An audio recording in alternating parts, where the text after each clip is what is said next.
Hola, estamos aquí nuevamente en una entrega más de nuestro taller sobre el lenguaje Python. Hoy estaremos eh, viendo los tipos de datos. Yo soy Hernán Sosa, estoy en compañía del profesor José Rojas, ¿Qué tal? que ¿Cómo les están? saluda. Entonces vamos a ver la unidad 3, tipo de datos.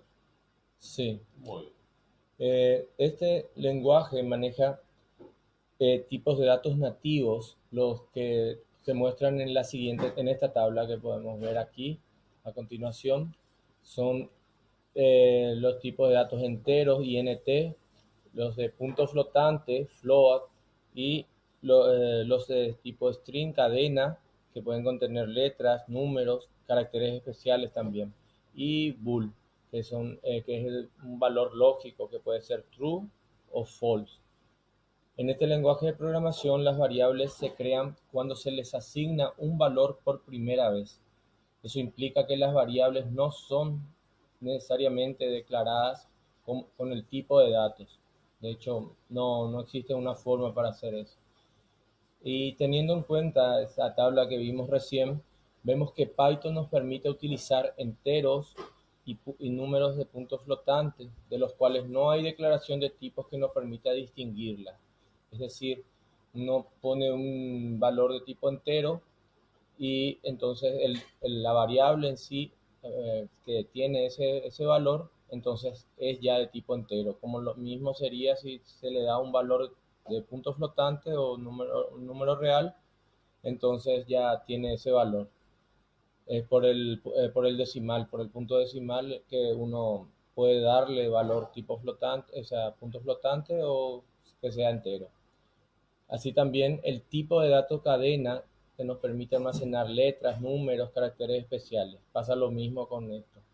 Los tipos de datos previamente mencionados no tienen un límite de tamaño. Como ya habíamos dicho anteriormente, no hay limitación en el tema tampoco del nombre de la variable. Así tampoco en el caso del valor del tipo de dato. Y por último, el tipo de dato lógico o booleano, el cual solo puede presentar uno de dos valores, true o falso, es decir, verdadero o falso. Luego, a continuación, podemos ver el uso de los tipos de estos tipos de datos nativos. Vamos a verlo Vamos a verlo en el en programa. el programa fuente. Una cosa que yo quiero aclarar es Ah, que, si me expresé mal, estamos viendo la unidad 3 que se refiere a tipo de datos, operadores y expresiones, y dentro de la unidad 3 estamos viendo en estos momentos tipo de datos. Si vemos entonces el ejemplo, sí, aquí estamos viendo las definiciones de las variables. Y aquí también, como estábamos diciendo, no hay declaración de las mismas variables, sino directamente se les da el valor. Aquí se está haciendo, se está, por ejemplo, mostrando esta variable da un valor lógico. Es decir, se está preguntando si en estado, o sea, se va a almacenar un valor lógico en estado, preguntándose si uno es igual a cero. O sea, la respuesta de si uno es igual a cero es obviamente falsa, o sea, es un false. No es igual a, uno es igual a cero, entonces va a tener un valor false estado.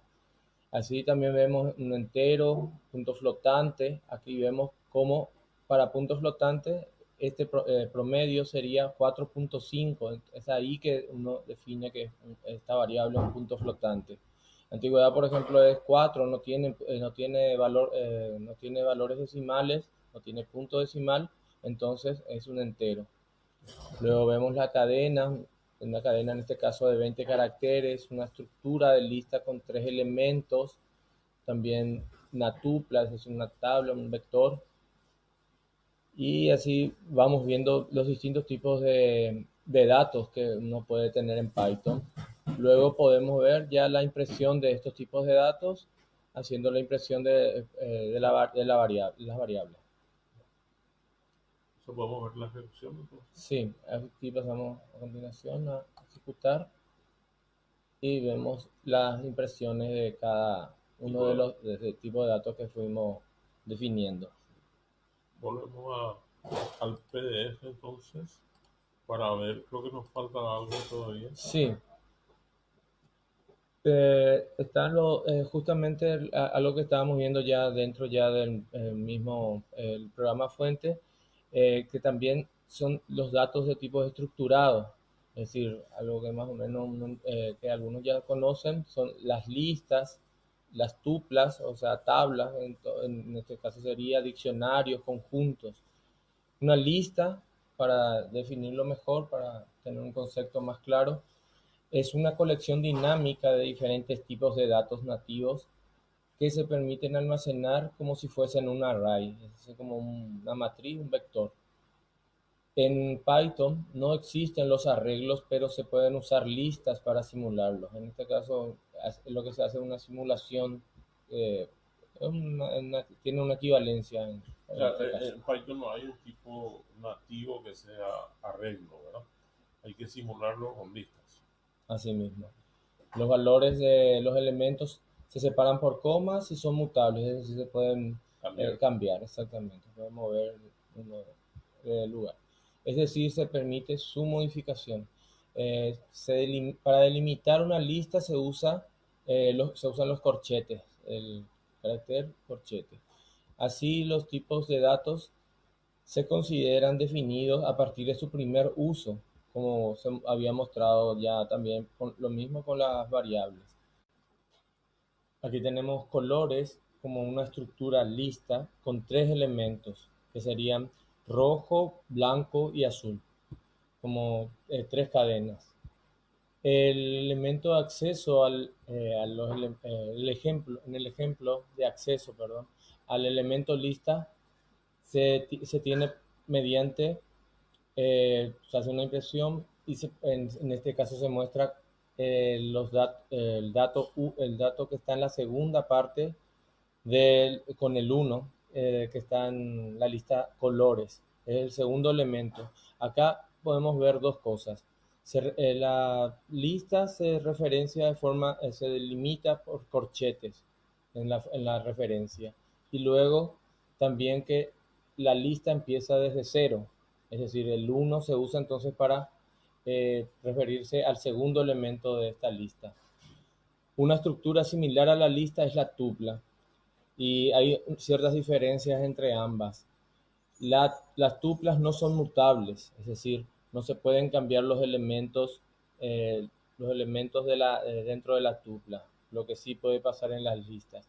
Luego, la referencia a los elementos de la tupla se delimita por paréntesis. En las listas eran corchetes. En el caso de un ejemplo para la construcción de una tupla sería días de semana es igual a paréntesis y se ponen los valores, en este caso los días de la semana, domingo, lunes hasta sábado. Así se declara una tupla. Y el acceso se puede ver en el siguiente ejemplo. Aquí vemos que se delimita por eh, corchetes en el caso Lista. de las listas, pero tendría que ser, tendría que ser para la tupla, tendría que ser paréntesis. Sí, sí. Ah, ya, sí, entiendo. En el ejemplo tendría que estar entre paréntesis cuando son tuplas. El diccionario es una estructura bastante útil e interesante. Este es otro tipo de dato estructurado que mediante una pareja, que serían la clave y el valor, se permite guardar información de esta manera. El valor es accesible mediante la clave, y la clave como el valor pueden tener diferentes tipos de datos nativos, es decir, sus tipos de datos pueden ser diferentes y pueden estar así mezclados en un mismo diccionario. Para el acceso al dato es muy importante cuidar eh, que se debe proporcionar el tipo de datos correcto para la clave. Mediante la clave que se accede al valor del elemento del diccionario. Si la clave no se definió como un entero, entonces la búsqueda debe hacerse por ese tipo de datos. Luego, abajo podemos ver la definición inicial conteniendo el número de los departamentos del Paraguay como clave y luego su nombre como su valor. Aquí podemos ver los nombres de los departamentos y como clave de cada uno el número de cada departamento. ¿Qué tipo de dato es el Sí, de la clave? justamente la clave es un entero, Sí. mientras que el valor es una cadena. Ok. Es justamente lo que estábamos diciendo. Pueden tener diferentes tipos de datos nativos en un mismo diccionario. Y para acceder, se accede con el nombre del diccionario y entre corchetes su clave. La clave nos lleva al elemento que tiene el valor, en este caso sería el departamento de Concepción, el valor que tiene, nombre del departamento. Por último, tenemos la estructura conjunto, que es un depósito de diferentes datos únicos, en el sentido de que se puede asignar al conjunto valores duplicados, es decir, nosotros podemos dar muchas veces un mismo... Datos no únicos, o datos únicos. Datos únicos, sí. Son únicos porque nosotros podemos poner valores repetidos, pero estos se guardan una sola vez. Una sola vez. Sí, se guardan una sola vez. Sí. Y son pasibles de operaciones típicas las operaciones típicas que se hacen con los conjuntos. Es decir, estos son intersección, unión, todas las operaciones que se suelen hacer con los conjuntos. Esta estructura de datos permite, es pasible de eso. En este caso, el conjunto sería datos persona y entre corchetes vamos poniendo los valores. Pueden ser valores de distintos tipos para los elementos de esta estructura. ¿Qué datos muestra ahí de la persona?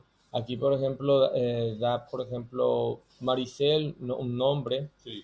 23, que podría ser su edad, True, si está casada, si es soltera, su 65,5 podría ser su peso, ¿sí? Y estudiante, que es una cadena que dice que puede ser su profesión, su ocupación. Podría ser como un registro. Sí, es muy similar, exactamente. En este caso, entonces, eso sería el conjunto. Luego, nosotros podemos ver aquí una operación donde se verifica si el elemento pertenece a un conjunto determinado. En este caso, lo que vemos es si pertenece Maricela al conjunto de datos de la persona. ¿Y con qué operación se hace? ¿Cómo se llama la operación? ¿O qué símbolo se usa? Y en este caso se usa la palabra in. La palabra in. La palabra in. Está en, ¿verdad? Sí, claro, exactamente. In, que sería está dentro del conjunto. Sí pertenece. De pertenencia. Justamente la operación de pertenencia al conjunto. Y ya pudimos ver cómo es el programa fuente, donde veíamos las impresiones de todas estas operaciones. ¿Podemos repetir la ejecución del programa fuente? Sí, y para mirar un poquito la parte de las estructuras más complejas, no las simples, ¿verdad? Sí. Los tipos de datos, aquí ya habíamos visto. Y si ejecutamos, justamente está el departamento, datos personas, y al ejecutar podemos ver aquí la última parte. Sí, podemos ver un poquito la ventana. Sí. La ventana de ejecución. Sí, ahí está. Vemos en la última parte justamente los datos de los departamentos, y aquí vemos Concepción, que era la ejecución de la operación que habíamos hecho justamente con el diccionario, viendo que lo que están es con la clave 1. Luego Maricel con sus datos y si pertenece al conjunto, y en este caso como si está en el conjunto, entonces nos da true, o sea, verdadero. Bueno, con esto terminamos. Sí, así mismo, terminamos todo lo que tiene que ver con tipo de datos. Bueno, muchas gracias, Hernán. Entonces estaremos hablando de nuevo en el próximo video. Así mismo. Hasta